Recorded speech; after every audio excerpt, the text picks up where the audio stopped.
My first one, which I didn't realize was a near-death experience till I was familiar with PMH Atwater's book, Forever Young. And I had a prenatal, and I actually ran it in regression. It was pretty traumatic. And I saw my mom didn't almost carry me, and how she was bleeding, and me as spirit watching her. So that was kind of my official one. But to get into my first one, I was playing with my cousin hide and seek, and I was 3 years old, and we were running up and down stairs. And so I went to hide, and I'm squealing, shaking my hands, and there's a nail under a dresser. Well, I don't know. It was a pretty nice house, but it pierced through my head, and I thought it was water because it started dripping down, but it was actually blood, and it went through my skull, which I didn't know that, but I just knew there was an intense, sharp pain, and I fell back on the floor, and from that point, I saw everything from above at that point, from above. So I saw my body. I just lost consciousness instantly, and my cousin came, the little girl, my cousin came upstairs, started screaming, told the adults. I could see in that room, I could see all rooms at the same time. So because I thought that was kind of cool, I wanted to see if I could see outside as well, and I could. And then I began focusing on all their conversations, and they got my mom. No one knew what to do. So they ended up, the lady of the house called she was an older lady, it was my mom's brother's, his wife's mother. Anyway, the point is, she called my grandmother, and they came over. And so as this is going on, I pop out of my body. I have a lot of pain. And so I'm now pop out again because I don't want to be in the body. It's a lot of pain in my head area.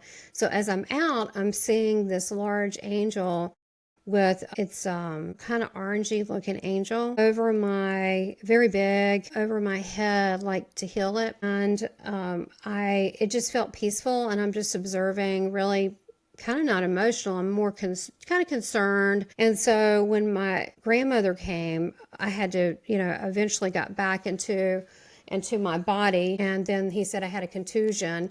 And so we had to wait that out. And then after 2 years, we had to wait for that, the skull to grow back. I mean, it's kind of weird.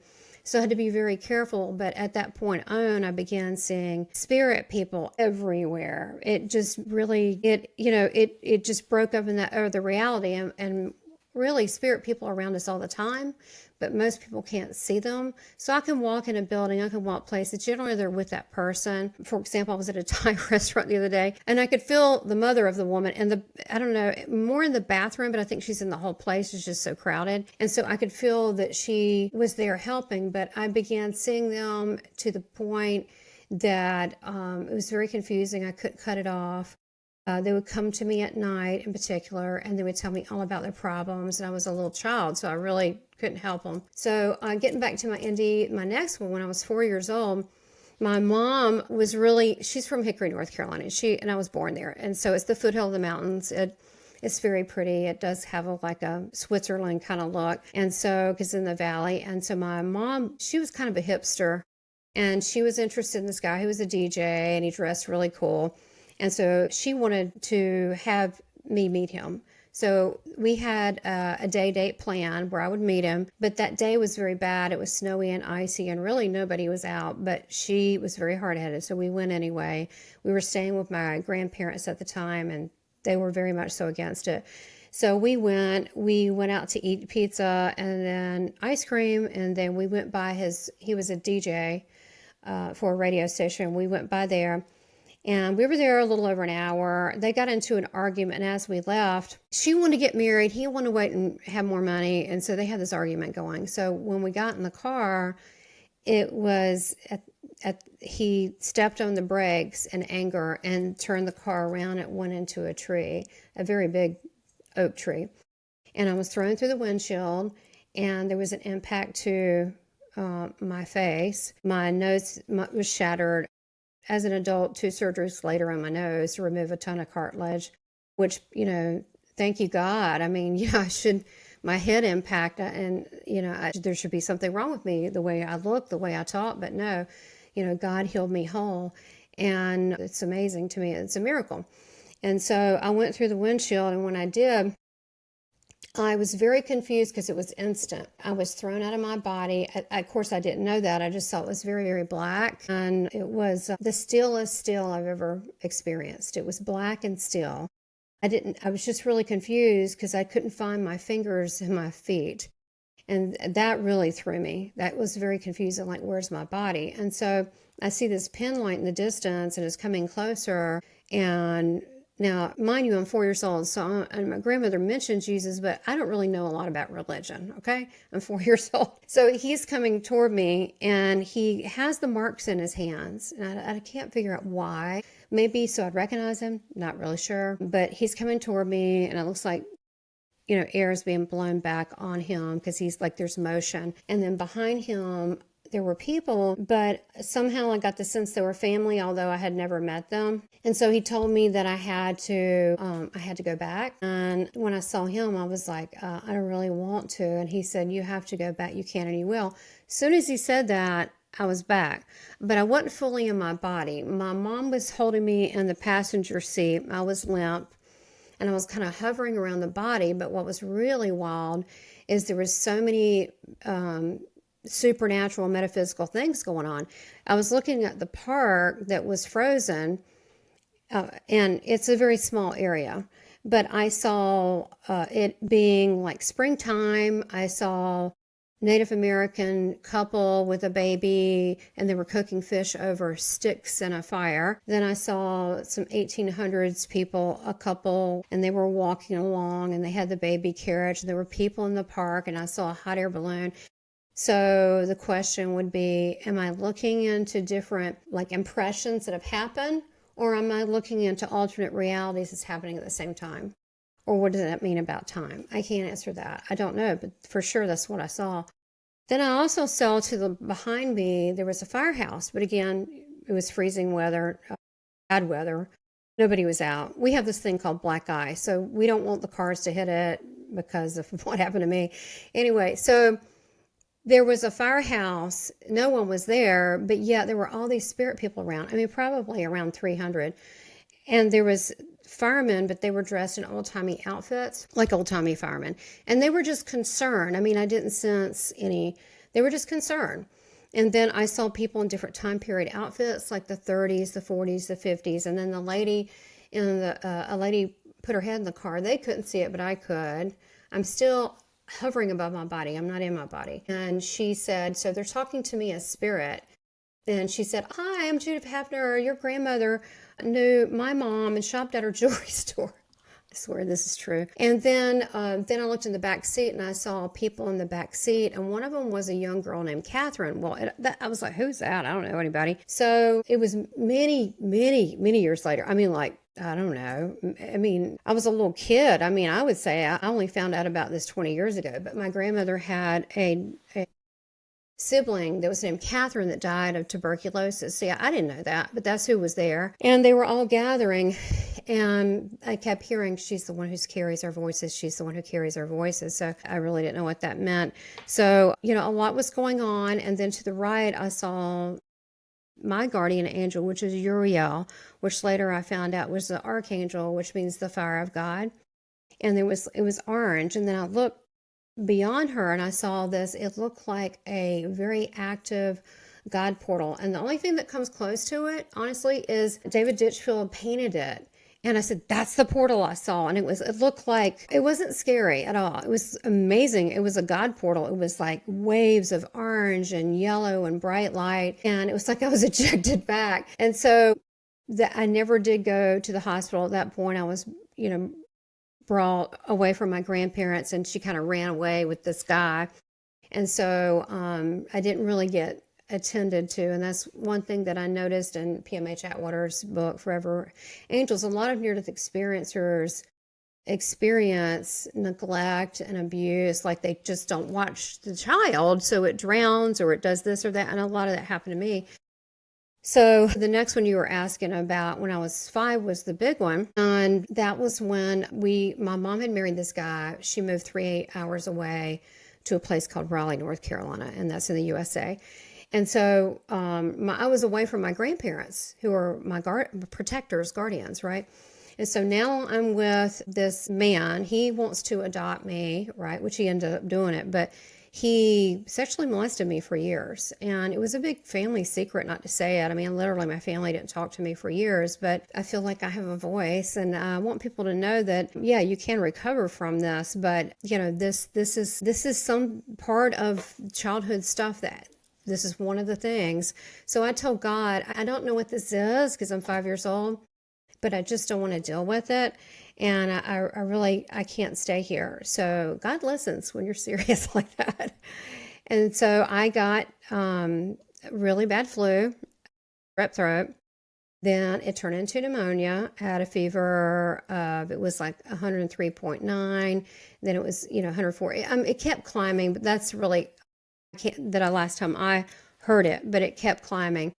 And I was not taken to the hospital for 2 days. And then my mom called the hospital and they said, put me in a tub of ice, which that's very vivid to me still, because that was awful. Because, when you're freezing, you don't want to be put in a tub of ice. But they were trying to get my temperature down. And then she washed me off and put me to bed. And within like 30 minutes, I was drenched wet and my lungs were shutting down. So finally she said, we're going. And the reason we didn't go is, which later on became my, that was my stepdad. That later on, he just didn't want to pay for it. He said, we don't have the money, which my grandmother and granddaddy, they would have paid for it. But that was just some silly excuse. But she said, no, we're going. So he has a company car from a radio station. So it's a media car. At this point in time, it's when Martin Luther King was assassinated. You're not supposed to go out. They had martial law. It was a big deal. And so it's the South. He got, he was assassinated. So you didn't go out. And there were definitely riots, but we had to. So we go out, we go to the first barricade with military guards. And they said, what's your, you're not supposed to be out. What's this? And he just said, my daughter, because, I guess because he said explaining it all. But at that point, he was not. He didn't adopt me at that point. But anyway, it needs to go to the hospital. And they saw and they go, oh, we'll call ahead.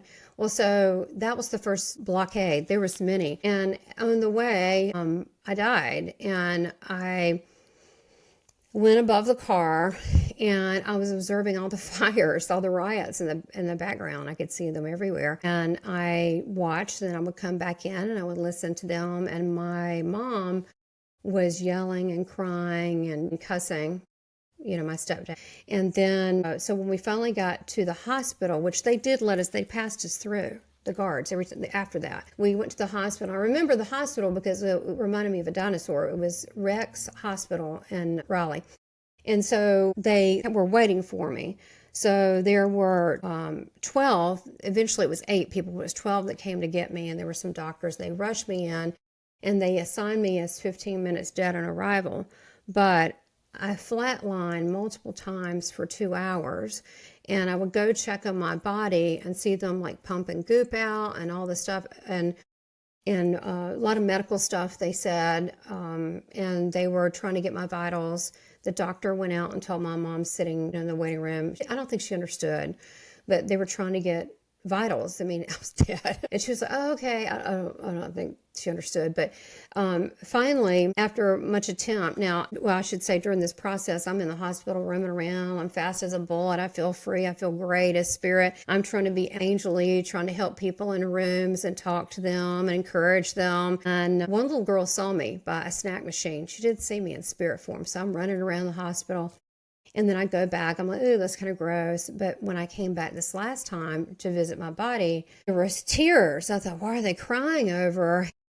The doctor, there were 2 male doctors, and there was one male, like orderly, and the rest were female, and said that I have a daughter her age. And the nurses were crying, and they covered me with a sheet. Pretty sad. That kind of even bothers me. That's kind of final. And so someone saw me, I don't know how, like just a touch of breath. And they immediately took me into, it was like a breathing tent, oxygen tent. And I was put in an induced coma, which is where I spent days with Jesus. But before I mention that, I know you got questions about it. Before I go off to why I'm in that coma and how I got to heaven, just real quick. There was two Catholics, a priest and a nun, and they were doing the rosary, and they said, "Blessed are the innocent." Well, I didn't know they were talking about me. So kind of found out many, many years later that that was a Catholic hospital, which is interesting. I remember that because I was raised Protestant. And so when I saw them, immediately I was in this beautiful field. It was so green, the color so vivid. And there was a man kneeling down to my right side, and he had my right hand, and he was smiling so beautifully, and he had all this light source coming out of him.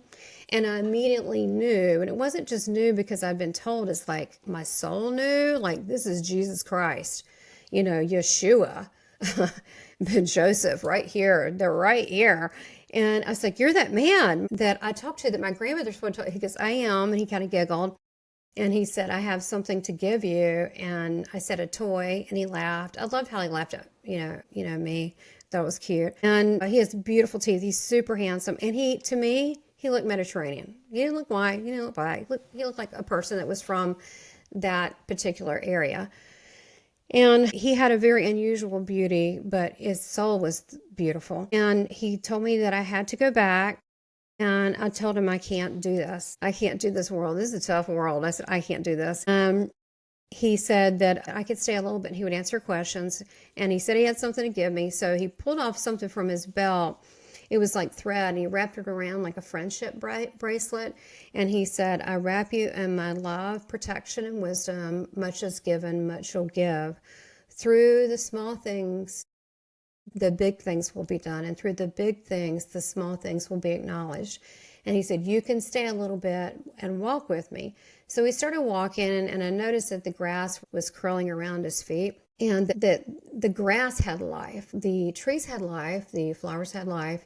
The clouds were following him, because I was going, "Wow, this is kind of unusual." And they were all following him almost in a whisper, like I don't know, some kind of praise. I can't make out the sound, but it was a whisper. It was beautiful. And so he said, "Let's go sit here." And it was a big rock. I couldn't get on the rock. I was too short, so I kind of just leaned against it. But he sat on it. And then there was a big tree, very big, very pretty. And it had these red cherry grapes with flowers on them. Kind of reminded me of like a cherry blossom, but with red grapes. And he said, "We don't eat from this."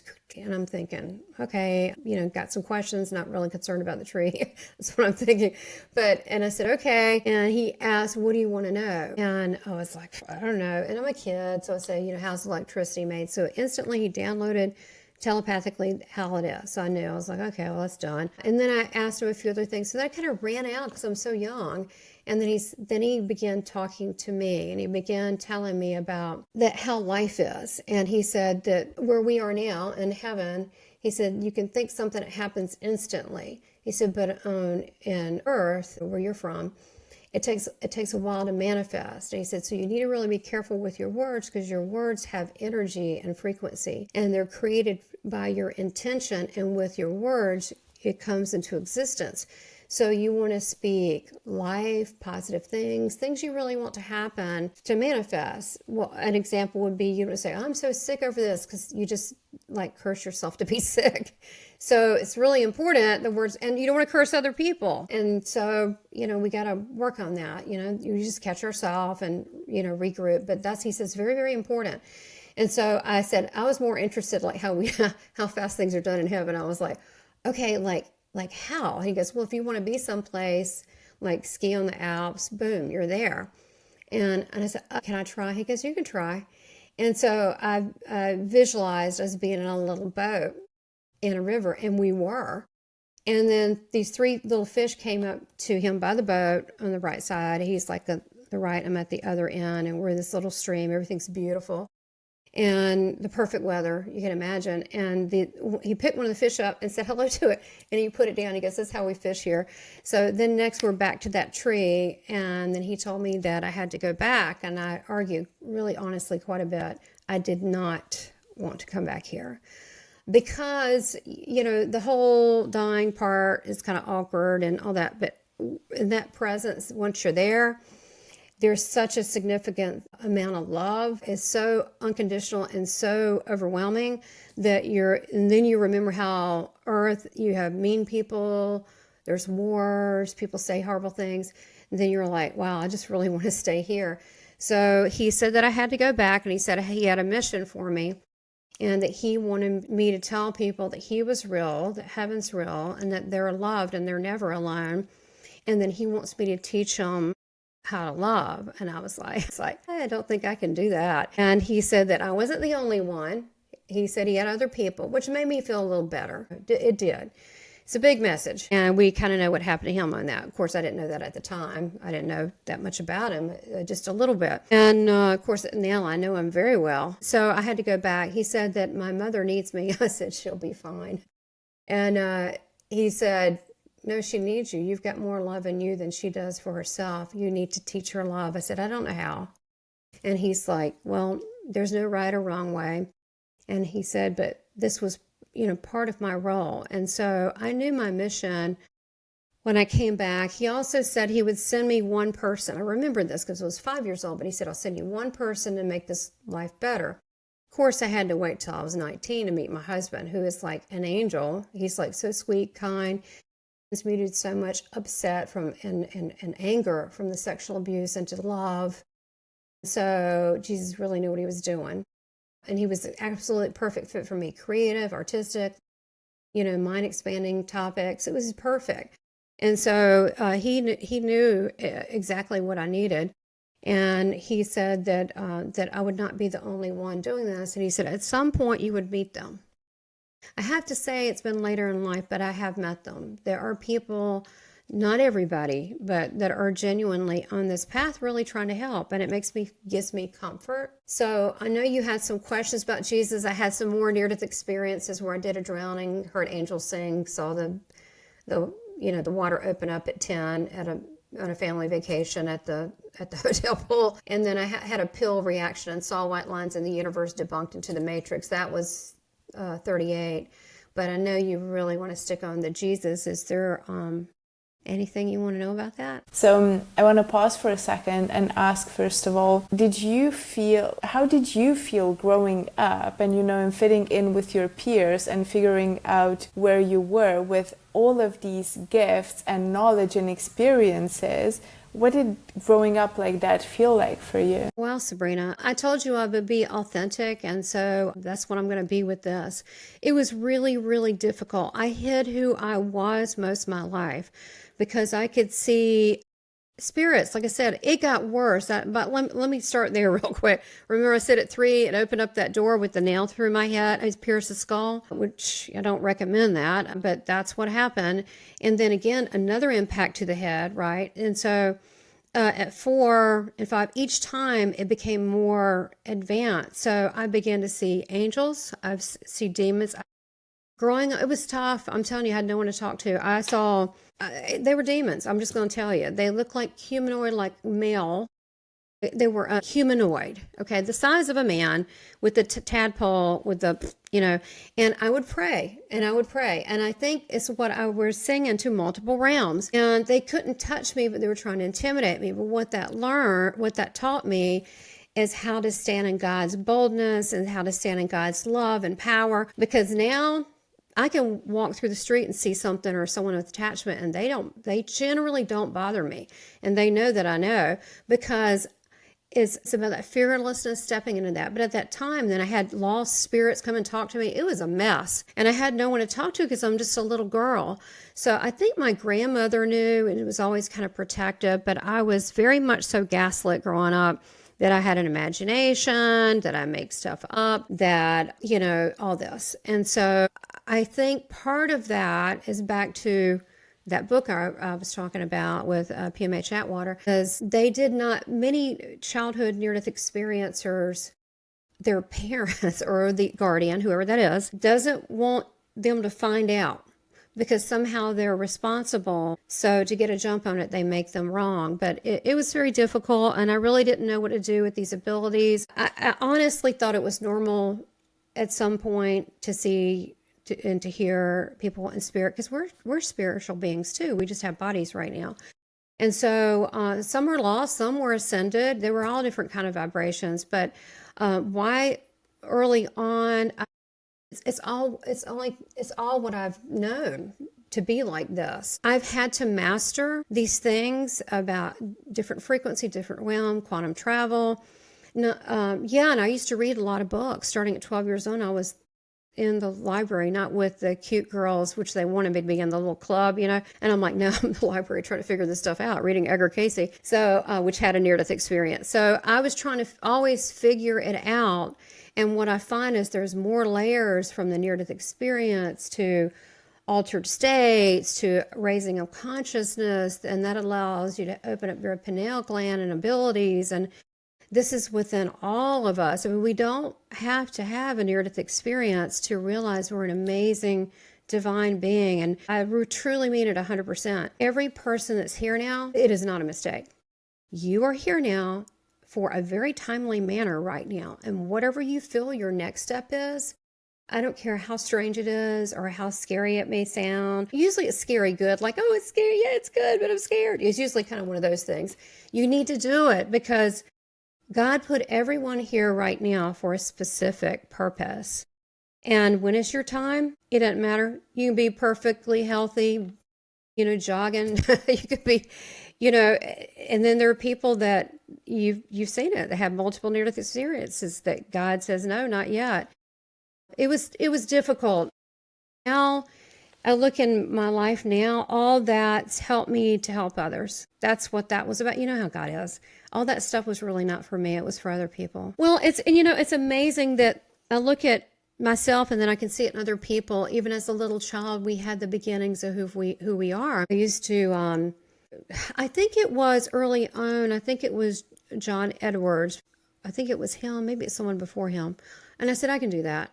And I can do that. I've met him and trained with people like that. I can do that.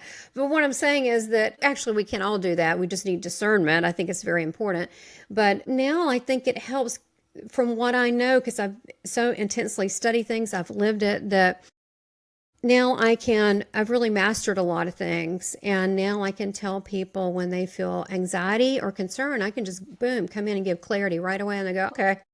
So I kind of, have all this knowledge that I can just cut through it and tell people things to help them on their journey, whether it be intuitive or channel things or whether it just be my experience. And so now I'm kind of at that point thinking how do I want to use it now to best help people? Because we talked pre-show, there's so much negativity out there. I mean, it wears you down. I mean, I hate to even turn on like Instagram or any of these things because and then I have friends sending me stuff and I'm like, really, the world is not going to end. It is just not. It's not. I mean, we're going to be okay. I kind of briefly skimmed over it. I didn't know if you want to go into the whole alien thing, which is part of this, by the way, because it goes,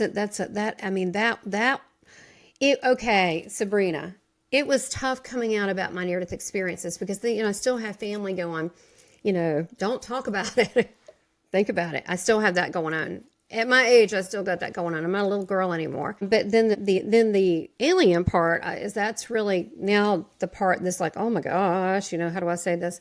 So it's been challenging for me to speak out about different things. And then I've been processing all of this. To answer your question, when I was 10 years old, we were at a family vacation at Myrtle Beach. It was at a hotel, and there were boys playing volleyball.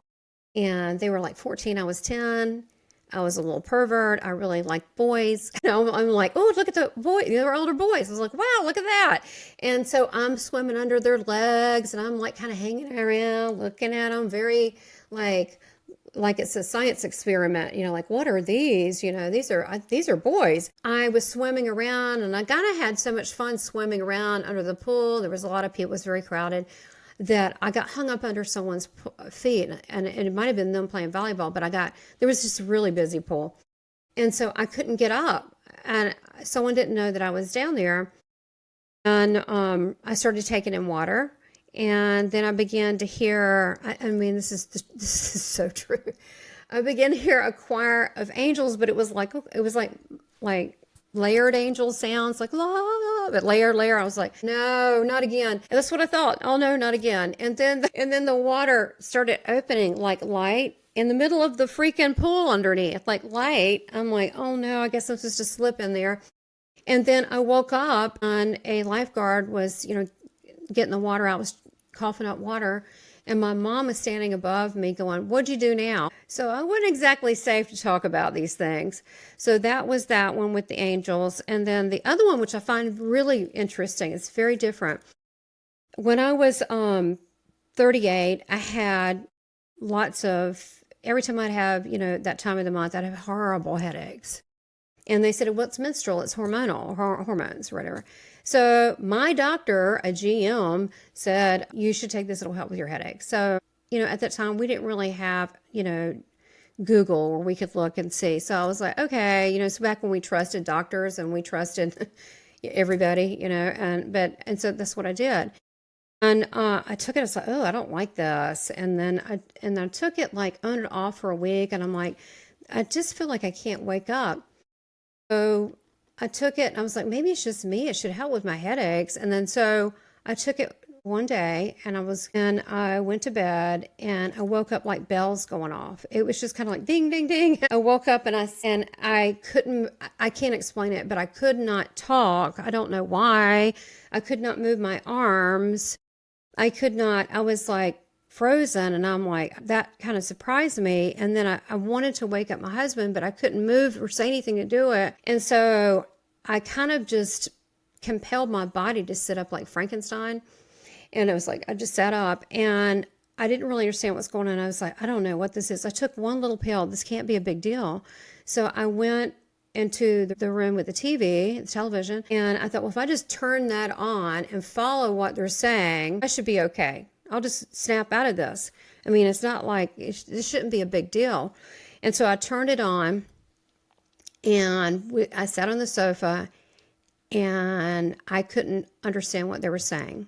Then I started hearing white noise. Then I didn't know my name. Then I didn't know I was male or female. And then I started seeing the furniture in my room dissolving and turning into white lines. And everything looked like, this is way before the Matrix or anything like this, okay? And everything's turning into little white lines like constructs. And then next thing you know, I'm in the galaxy, even though I can see myself sitting on the sofa. And I'm in the body's there, and I'm in the galaxy, and I'm just thinking how pretty it is. It's very pretty. And I'm looking, where's the nebula? This is beautiful. And so I have consciousness also. My body is not linear. And so I'm by location. So I take one little finger and I just start poking my leg to get me back in. And I kept doing that till eventually I came back and then had consciousness. I did research what it was. This jerk was putting me on some kind of psych drugs. I was so angry about it. I did like a whole detox program. I was so angry because that was against my will. And really, oh my gosh, I can't imagine if I did the dose he wanted, I would have never woken up for real. And it happens all the time with you got to check on these things. You can't trust. You got to use your own intuition about your own body and your own needs. To me, when that happened, I realized that we are holding, now this is big, we're holding things together with an agreed upon reality through these constructs. So it's like, coloring books when you're a kid and you got these little lines and then you color in there. With our intention and consciousness, we agree on this reality. So we filled in the grass with color, and we filled in how beautiful it is. And this is why Jesus said that it's manifested instantly in heaven, because of our intentions is exact. There's purity there. There's no duality. There's no counter intention. There's no, I'm not good enough. It's just that. But here we do manifest things, and we think it's synchronicity or God. God gives us free will. We're here doing that. So we also have things that we agree to and we don't agree to. For example, I have opportunities presented to me, but I'm like, I go, that doesn't feel right? So I say no, right? Nothing maybe's wrong with that person or the thing, it just doesn't feel right. And then I have other things that I go, well, this feels very nice. And so we have choices, which direction, how we build it from there. So looking at the lines, I definitely do think we're in a holographic universe. I think that our consciousness is trapped in these avatars. I also believe that we live not only multiple lifetimes, which I've had over 400 hours of past life, but that we are also, this is a lot, on other timelines, our consciousness in other bodies and on other planets. So we're pretty big. This is just a version of us now, because if we're truly a creation of God, we are not linear. We have got a lot going on. It's just really hard for us to consciously connect, but we're here to learn, and we're here to learn through adversity, which sort of sucks. I've been telling Jesus, do we have to keep doing this whole pain and adversity thing? I got it. Okay. I've been here so many lifetimes. I got it. I'm ready to move on. And there's a lot of people that feel the same way. And you can see it now in the world. You see others like they want to argue and they want this duality and they want to force people to do things. And you have other people like, look, I'm just ready to move on to greener pastures and just everybody get along. And you can literally see this split in the world. So we're literally for the first time you can see the literal timeline split. Now it's really crazy because it's really metaphysical, but we're going to literally see these people almost like you're looking through a window. And you're going to see their lives, but then you're going to have your lives, the ones that choose love. So sometimes I just get downloads and I know. Other times I have a little conversation with Jesus because I trust him and he tells me things. He tells me everything. I mean, like stuff you wouldn't even imagine. I'll ask him. Sometimes he doesn't give me a full answer, but he'll tell me. As far as the timeline split, I have to, first of all, let's observe the last 5 years, right? There's been a force upon people and their just, their, what do you want to call it? Human rights. Let's just say that, about, what you do, where you go on, whatever this, and there's still talk about this. Okay. But the positive side of that is all over the world is woken everybody up to go, wait a minute. You mean all that time I was eating Pop-Tarts, it had that red dye in it, those little candied pastries, and then they're thinking, well, what else is not true? So people are waking up. And that's why maybe some people watching are angry, because if you find out someone's not been telling you the truth, the first thing is what? You get angry.